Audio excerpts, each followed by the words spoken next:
أهلين، كيف حالكم؟ إن شاء الله كلكم تكونوا بخير. حندير معاكم كوكيز بنكهة زبدة الفول السوداني. أول حاجة باش نديروا السكر البني، حطيت سكر أبيض من المروة وضفت عليها مرب وقلبت كل المكونات مع بعض.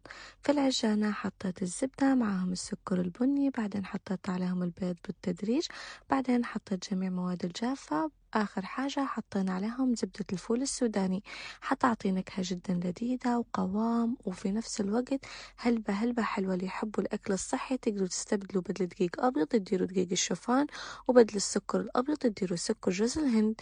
كورتهم بسكوب الآيس كريم، بعدين حطيت عليهم شوكولات شيبس من فوق ودخلتهم للفرن، خليتهم لمدة 10 دقايق على درجة حرارة 180، وبعدين قدمتهم.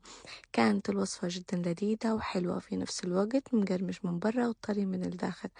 وصفات الكوكيز دي ما تحب هوت شوكولات ولا حليب. جربوا الوصفة واعطوني رايكم، وصحتين وعافية عليكم.